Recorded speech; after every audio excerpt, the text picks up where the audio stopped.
Hello, good morning. Survey low. Ano natin? In our today's video, nagiging natin dito. Mag-explain ako. May ano sa akin, may nagre-request kasi sa akin regarding sa PvP. PvP na ano natin, Master Smith. So, yun, kung makita nyo, kung may mga masabi kayo or may mga comment kayo, sabihin nyo lang sa akin. Pero ito, magiging natin to. PvP guide sa ano natin, sa Master Smith natin. So, but, uh, ba't ba PvP din yung ano? Ba't ba Master Smith din yung pinili ko sa ano ko sa dito sa class ko? So galing ako sniper ulit. Lumipat ako ng Master Smith. So madami kasi pino-provide lalo na sa PvP. So sa PvP, malaki yung binibigay na advantage ng Master Smith kasi yan nga nagbibigay tayo ng multiple buffs natin sa kakampi natin.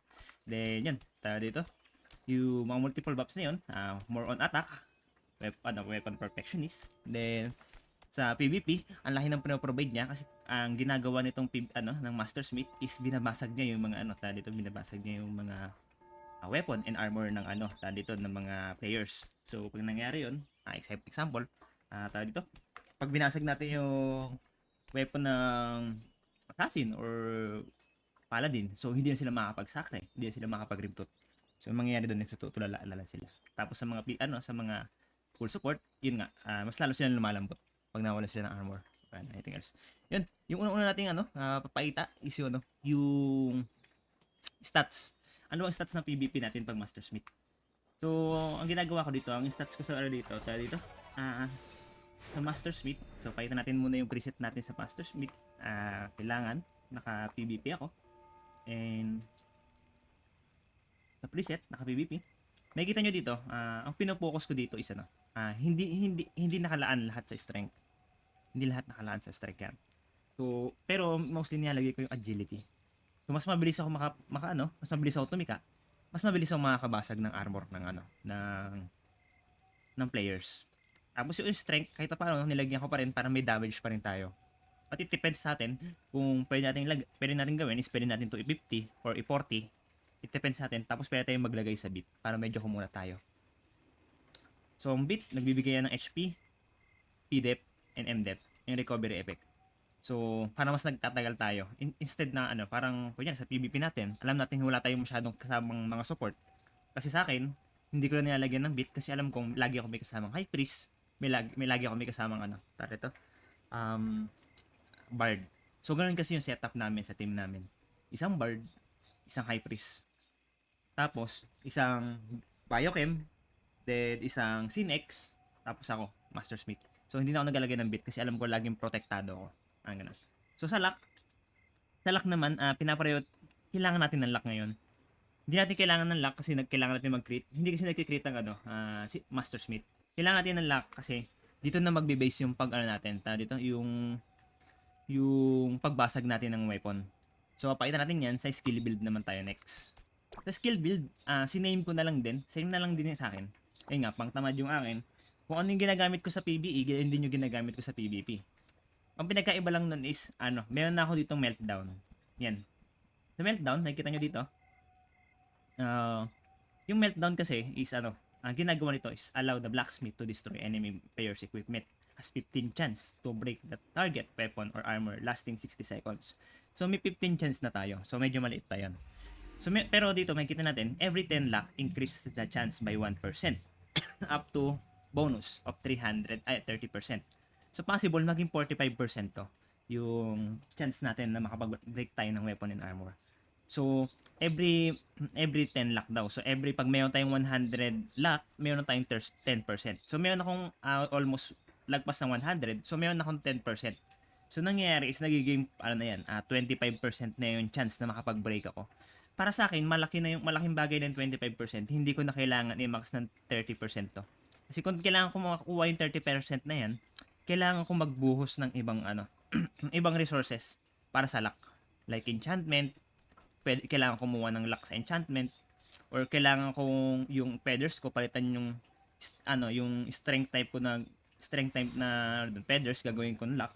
So hindi mas okay na sa akin na kahit lang 100 luck lang kasi 25% naman. Mabilis naman tayo tumika. ayun yung sinasabi ko na kailangan talaga may agility tayo para mas mabilis tayo makabasag ng ng meltdown. So yun. So ulitin natin. Yung first job, mostly lagyan nyo lang yung kailangan nyo lagyan dyan, yung cart modification para makagamit tayo ng cart. Then anything else, hindi naman masyadong importante yung first job, basta makompleto lang natin yung 40. Sa second job, yan importante ito kasi dito na tayo kumukuha ng mga natin. Dito ng mga buff natin. So halos lahat ng buff natin nandito na. Yan, may weapon perfectionist, power thrust, maximum power. Next is yung axe boomerang. So ito yung ginagamit ko sa PvE, tas PvP. So max lang natin to, tas yung maximum over thrust kasi yun din yung buff natin. Yan, increase own equipment attack by 40%.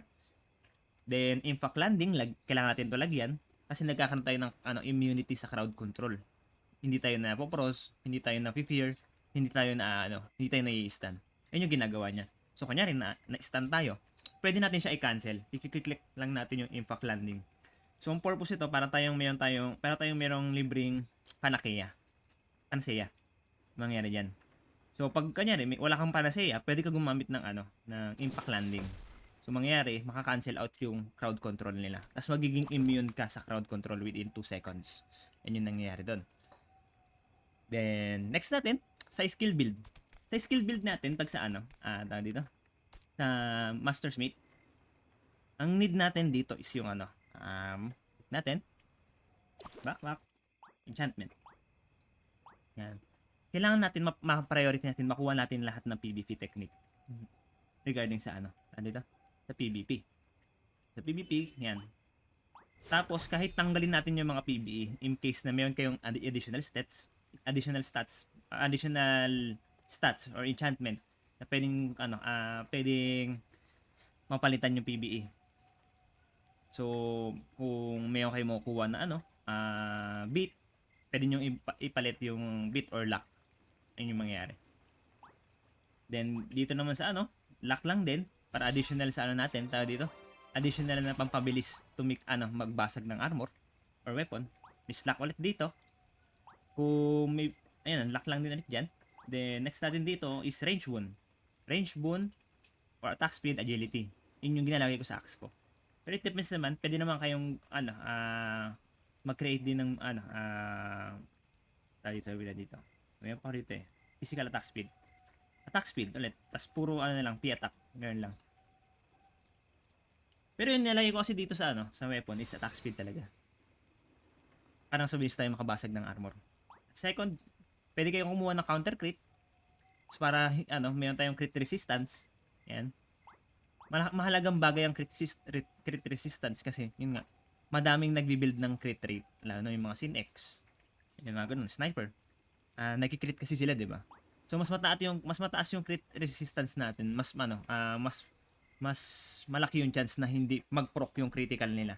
So normal damage yung ibabato nila. Mga ganung bagay. Then next, luck ulit or strength. Kung anong nyo ito, makuha nyo dito, ay mas maganda. Pero yun nga, kung may mga extra kayo, pwede kayo kumuha ng counter crit para hindi kayo matamaan ng critical damage or critical ng crit, hindi mag-proc sa inyo. Or pwedeng vitality boost. Yun na naman. Tapos dito, melee boon, ayun yung nilalagay ko dito. Para mas mataas yung damage ko pa rin. Then PvP technique, tapos PvP technique ulit. Yun lang naman. So kahit para kahit paano, yung stats natin dito, makikita natin. Makikita natin dito yung stats natin. Kahit paano mataas yung PvP damage natin. Tapos yung PvP reduction, makikita natin naka 1-2 yan. Pero pwede natin siyang pataasin pa sa Divine Armament. Makikita natin dito. Para ito suggested ko pag tayo dito, nagkakaroon tayo ng PvP event, Dimension Drill, Guild League, and Emperor Run, mga ganung bagay. I-reset natin yung Divine Armament natin, yung yung season natin. So yan, example, yes. Natin. Tapos mas na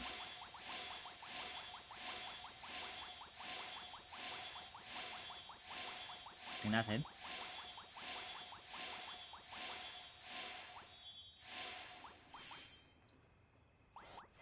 Try natin siya i-max. Para malaki kasing bagay itong permanent sa stats na to. lalo na sa PvP. So mas pinapatagal niya tayo sa ano, sa loob ng field.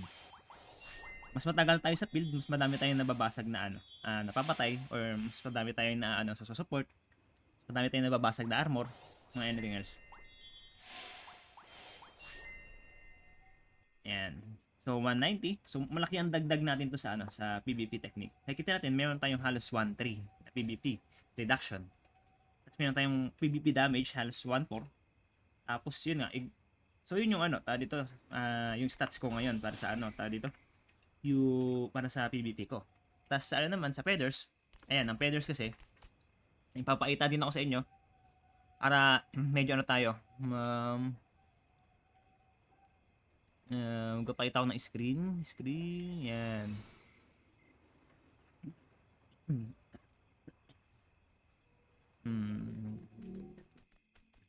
So, ano yung feathers ko dito ngayon is ano, same lang ng PvE ko at PvP ko.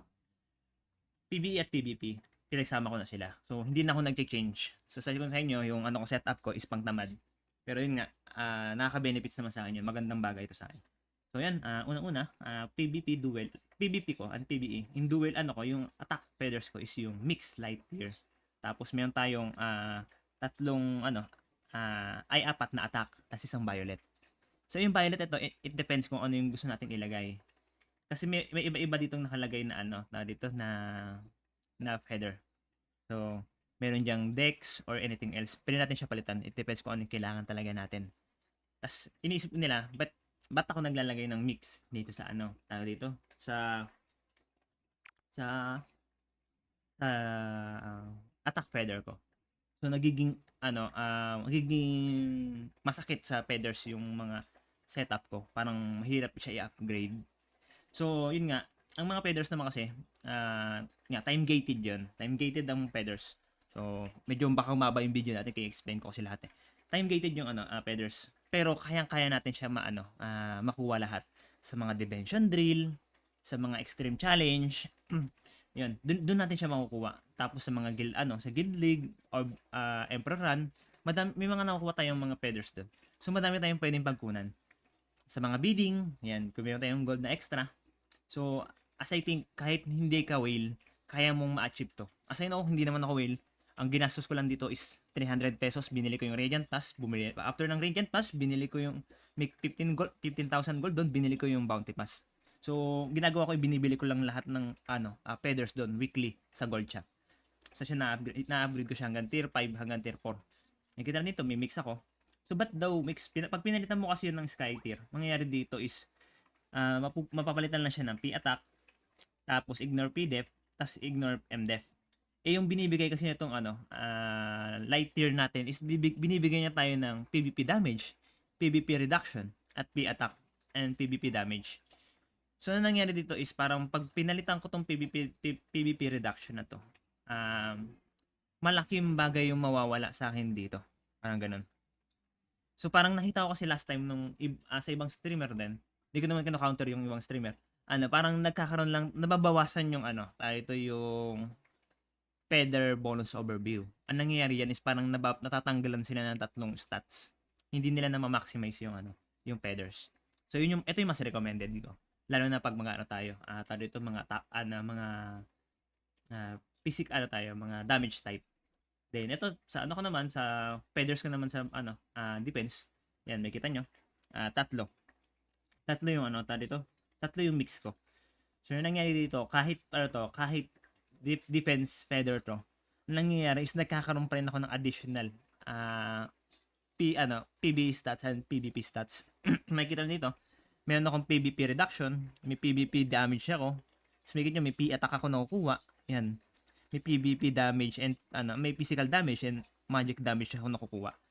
So, malaking bagay yan. So, kahit pa paano nangyayari is nakakakuha ko ng additional damage sa feathers. So, hindi lang ako nagre-relay sa sa attack feathers ko. Then, next is yung dito. Ano ba next natin? Sapet. Sapet naman, pag PvP tayo, sa akin naman, ito yung mga nakalagay sa akin sa ngayon. Si Sohi, si Baphomet, tapos si Squidget, tapos si Hidden Oracle. Focus ko ngayon si Sohi. So, malaking bagay kasi sa akin para si Sohi para sa attack speed ko. Ito kasi kinukuha, tas lifesteal ko. Pero pag nag-ano tayo, pag nag-PBB tayo, pwede natin i-focus si Baphomet Jr.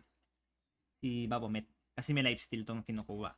Then, pwede naman natin tanggalin si Squidget para pag meron tayong mga extra na na pet. Example, extra nating pet si sino ba to? Si Child of Earth. Kung meron tayong ganto, mas maganda. Or itong King Piggy. Kasi nangyari dito is pinoprotektahan niya tayo or ina-absorb niya yung damage na nakukuha natin. So mas kumukunat yung player. Mas matagal tayong namamatay. Mas matagal namamatay yung Kerin natin, tawag dito, yung Master Smith natin, mas madami siya nababasag na armor or madami siya na tawag dito, na napapatay. Ganun. So yun, next natin yung sa mount. Sa mount lang naman kailangan dito kasi yun nga, sa mount naman is kailangan natin dito makita yung i-equip natin dito. So sa mount, dapat talaga pag damage type tayo, sturdy barding tayo. Sturdy barding kasi PvP reduction and PvP bonus. Next yung sa dexterity. Para sa PvP damage reduction para kahit paano kumukunat tayo sa PvP. Kasi nga yung topic natin is PvP, di ba? Then yun na, after 19 after 39 tapos 19 medyo mataas na rin kasi yung kinukuha niya na Heart Valor. Kaya ginagawa ko is ina-upgrade ko na rin tong mga to. Yan. Then next natin is a Divine Armament. Divine Armament, yan kahit tayo, kahit naka PvP build tayo, kailangan natin ng power cutting. Kasi magbe-base tayo dito eh. Power cutting na yung kailangan natin ilagay dito kasi axe boomerang yung ginagamit natin. Then dito, Tear Blessing para sa strength. Yan. So, try natin ngayon. Kaso, tatry ko lang siya muna sa build. Titignan natin kung gaano siya kabilis buwabasag ng armor. Tatry natin patayin yung natin. Yung sarili natin. Ayan. Ayan.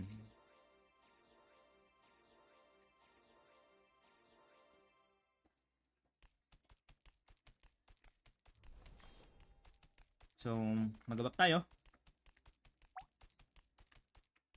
Ay, set lang. Sa set pala, yung settings, sa auto settings, meron ditong pangalawang set.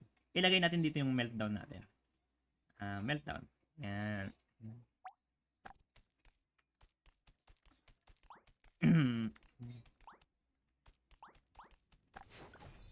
Yan. So, nag-automatic yung meltdown natin. Tingnan natin ngayon kung gaano tayo kabilis is bumasag ng armor. Or nakikita ba dito? Nakikita ba natin dito? Nababasag ba dito yung armor sa Hindi ata nakikita dito yung basag ng armor.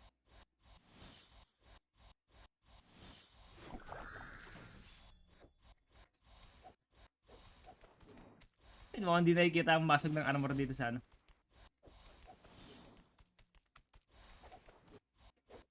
Nabablind na ako.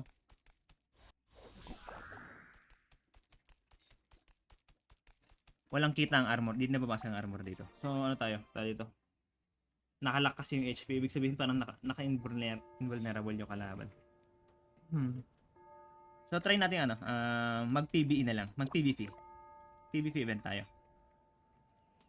Matagal na ang video. Sorry.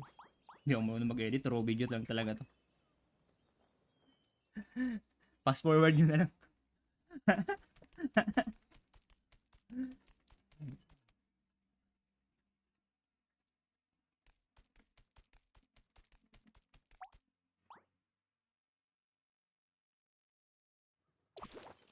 Fast forward nyo na lang guys.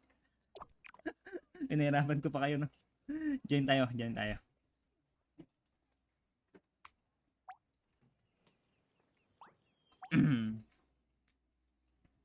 natin. Ano to? Sana walang Sinex. Ayoko ng Sinex na kalaban. Ayoko ng Sinex na may kalaban na Sinex. Kasi di ko nakikita eh. Pag nagkaroon ako ng Maya Purple, babanatan natin yan. Start na.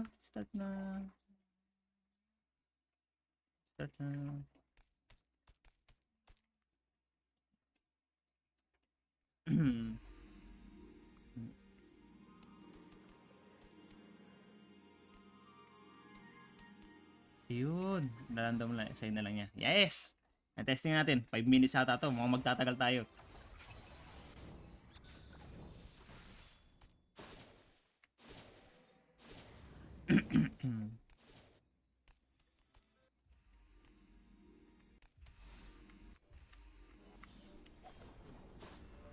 Stun ako? Oh shit. Ay, nakikita nyo may nadi-destroy ako na armor.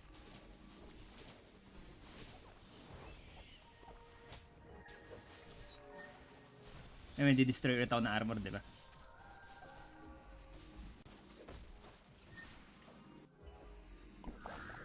Ay, sinusupport ako. Hindi ako mamamatay nito. Di-destroy ko ulit yung armor.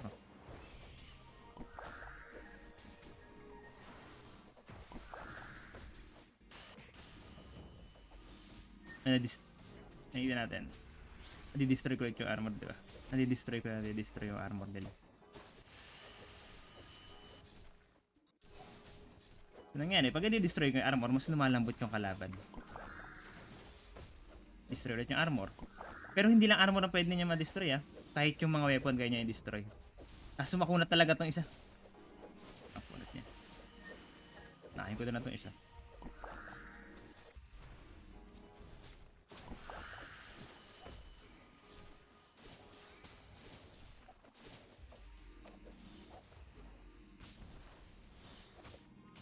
Eh, nabilis ka di-destroy yung armor, ah. So, solid siya.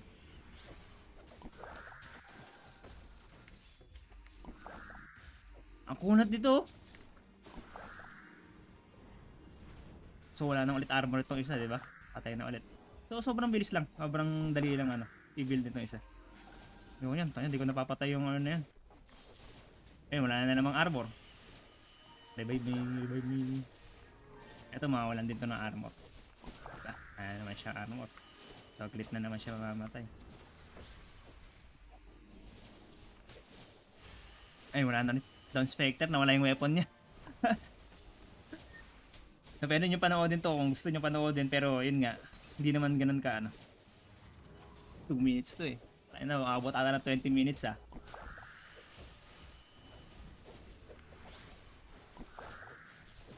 Pero yun, sabi sa inyo, hindi ko siya ganun kailangan ng, ano, ng beat talaga. Kasi nga, pag may full support ka, isa pa lang support ka, wala pa akong bard. Kung meron akong bard, hindi talaga ako mamamatay nito.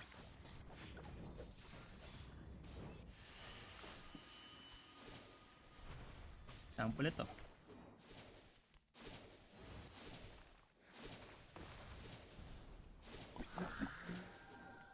sobrang site ng ano natin, gamit natin ngayon.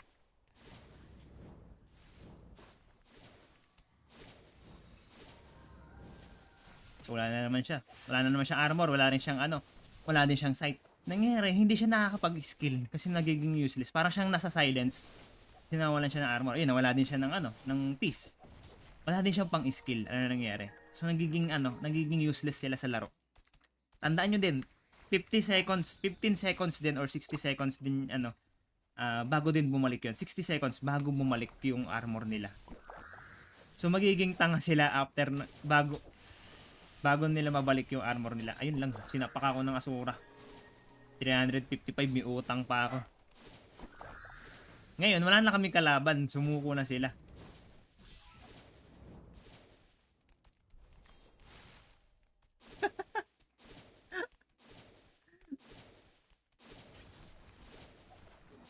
Pero yan, sana na-enjoy nyo yung ano, na-enjoy nyo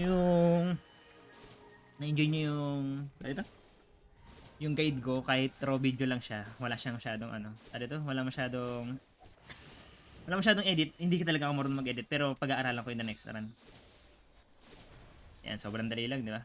So, ano, basta sa akin, kahit 10% lang yung makuha nyo sa meltdown, hindi nyo kailangan i-max to ng 30%. Kasi kung mabilis kayo tumika, yung 25% na yan, malaking bagay na yan. Yung 15% plus 15% plus 10%, 25%, malaking bagay na yun. Sobrang laking bagay na nun. Hindi yung kaya i-provide ng biochem or anything else na nagbabasag. Siya lang talaga. So hindi nyo kailangan i-push yung stats nyo ng 300 or 200. 100 lang, 150, okay na yan. Sobrang laking bagay niya na yan. Possible nga umaabot ako ng 30% eh. Parang 15% na kukuha ko kasi meron akong 150. Ayun, yun lang naman. Yun, tingnan natin. Tingnan natin yung skill natin. Meron tayong kill sa 20, 24 assists. Yan. Yan. Sige, yun lang naman. GG's everyone. Good luck sa grade nyo sa sa Master Smith. GG's, GG's. Thank you.